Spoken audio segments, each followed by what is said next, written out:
Buonasera e ben ritrovati con una nuova edizione del TG Flash di New Sicilia. In apertura ennesima aggressione in corsia, questa volta un dirigente medico del Policlinico di Catania è stato preso a pugni e calci, colpito pure un collega intervenuto in sua difesa. La violenza sarebbe scaturita da un diverbio avvenuto poche ore prima con la famiglia di un piccolo paziente ricoverato in pediatria. Un bambino è stato investito da uno scooter elettrico guidato da due ragazzini a Palermo. L'incidente è avvenuto nella zona pedonale sul posto i sanitari del 118 che hanno trasportato il minorenne ferito in ospedale. Orribile atto di violenza a Caltanissetta ai danni di un cane di quartiere che è stato brutalmente aggredito con una falce.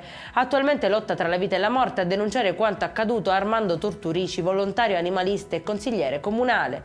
Scarcerati per mancanza di gravi indizi di colpevolezza altri due indagati nell'inchiesta sulle cosche di Marsala e Mazzara del Vallo. L'operazione condotta dalla Guardia di Finanza e coordinata dalla DDA all'alba dello scorso 16 dicembre ha smantellato il controllo mafioso delle aree rurali del versante sud del Trapanese tra Mazzara e Castelvetrano. È in chiusura il meteo, domani tempo stabile sull'isola ma possibili rovesci su Messina, Catania e Palermo. Temperature massime comprese tra 12 e 18 gradi, le minime tra -3 e 12. Per questa edizione è tutto, prossimo appuntamento martedì 7 gennaio alle 13:30. Buona serata.